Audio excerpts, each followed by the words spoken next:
究竟係睇漫畫正啲，定係動漫正啲呢？今日我要討論一個喺 ACG 界爭論咗10幾年，永遠都冇完美答案嘅世紀難題。好多人覺得，既然動漫有齊音效、配樂，仲識得喐，咁漫畫一定會被淘汰啦。但係同時間，到底漫畫有咩魔力，係連最頂級嘅 3D 動畫特技都取代唔到？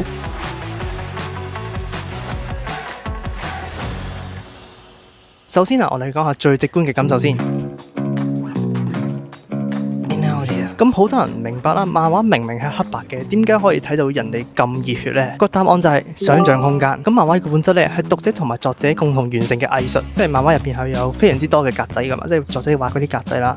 咁你個腦咧就會全自動咁樣補齊佢哋入邊嘅動態效果咯。咁你當你睇到浪客行啊或者間戰士呢啲非常之好嘅牌點嗰啲，咁嗰種黑白嘅世界咧反而會令嗰啲線條同埋光影同埋線條會推到極致咯。好啦，漫畫講完，我哋講下動漫先。我覺得動漫係感官全方位嘅轟炸。嗱，咁原本漫畫入邊好細嘅花火啦，去到 Ufotable 呢啲大公司去製作嘅時候咧，就會變成《鬼滅之刃》入邊嗰啲非常之靚嘅特效啊，即係無限城流暢到爆炸嗰啲立體全景啊，同埋加上嗰個水之呼吸或者火之神神落嗰度非常之靚嘅特效。咁動漫咧就係將作者腦入邊嗰個動態去直接塞入你個眼度，即係你唔需要去用腦去睇啊，你唔需要去補齊入邊嗰啲動態效果，你淨係需要享受 Ufotable 同埋 MAPPA 帶俾你嘅視覺高潮嘅啫。但係咧呢度就有個致命傷係非常之大嘅，咁就如果動畫組嘅功力不足，咁就慘啦。即係我都相信好多人會睇過一啲非常之爛嘅動漫啦，即係例如嗰啲啦，你睇過啦應該。咁漫畫入邊型到入骨嘅角色，去到動畫嘅時候就會變成 PPT 橡膠人嚟㗎啦。咁呢個時候咧，漫畫迷咧就會非常之嬲咯。哇！點搞錯？點解要整到咁核突啊？即係嗰個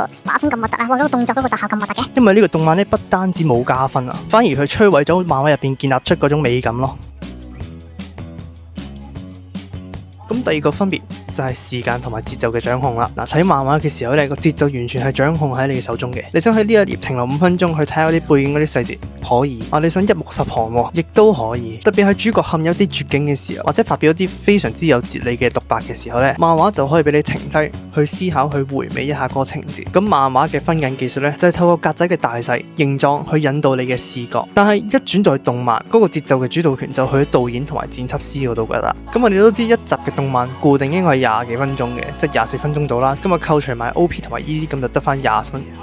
咁就得翻20分鐘到嘅啫。咁為咗配合啲電視嘅播放或者一啲串流平台嘅節奏，導演就必須要夾硬塞或者拉長個劇情。咁就我舉個例住非常之經典嘅就係《龍珠 Z》。咁佢為咗等個漫畫嘅進度咧，佢可以一下氣儲足3集嘅。咁雖然現代嘅動漫就好少出現呢啲情況噶啦，但係佢依然存在一個難題，就係文戲太長，觀眾會悶；打交個劇情太長咧，咁會超預算噶啦。同埋動漫必須喺固定嘅秒數入邊去講晒嗰個故事咯。另外，如果你想要某個感動嘅位去停一停，咁樣俾佢自己索下鼻涕咁樣啦，你就一定要自己去撳嗰個 pause button。但係咁樣會破壞晒音樂同埋畫面營造好嗰種氣氛咯。講到氣氛，動漫一定係贏過漫畫嘅。漫畫再好，佢都係無聲嘅。但係動畫有2個非常之大嘅催化劑，就係聲優同埋配樂。我哋試下回想一啲名場面啦，就例如《進擊的巨人》入邊。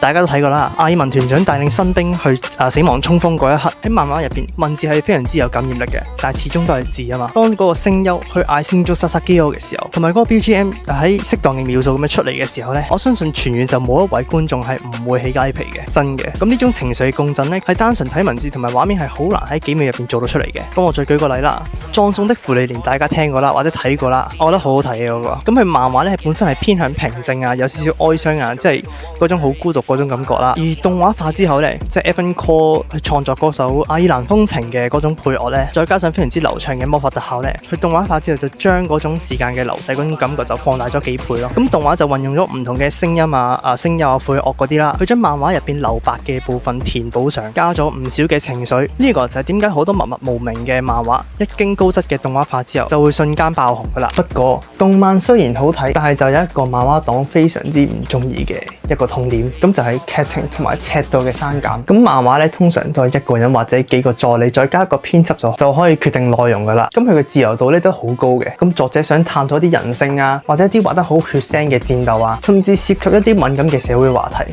只要雜誌社通過就可以出街噶啦。但係你要知，動畫喺一個數千萬計嘅一個資金嘅一個商業嘅投資。咁一部動漫要上映咧，係其實要考慮埋電視播放嘅時段啦、贊助商嘅形象啦，或者唔同國家嘅制度咁樣咯。結果就係入邊嗰啲血腥畫面啊、一啲議題啊，全部被刪走晒。即係可能去咗動漫就變咗一啲聖光啊、黑幕啊或者講咗一個好和平嘅劇情。即係你只要睇翻動漫就覺得，咦？點解呢個角色轉變得咁生硬嘅？但係你一打開個漫畫就知道，佢係刪走咗3章嘅心理鋪排。呢個就係點解原作黨底氣最足嘅原因，因為佢哋掌握最完整、冇被過濾過嘅一個劇情、一個故事咯。哇，唔得，我隻手好攰。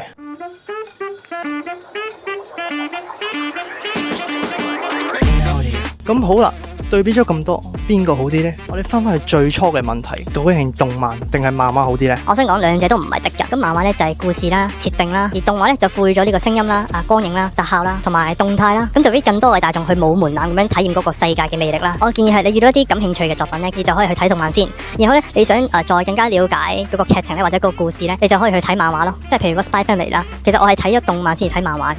漫畫好好睇，我覺得漫畫其實係好睇過動漫嘅，係我個人感受啦。咁你係？咁好啦，你平時係漫畫派啊，定係動漫派呢？有冇啲漫畫作品係超越咗動漫，或者有啲動漫作品係超越咗漫畫嘅呢？可以歡迎下面留言。好啦，咁今集就到呢度，我哋下次再見。好多蚊啊！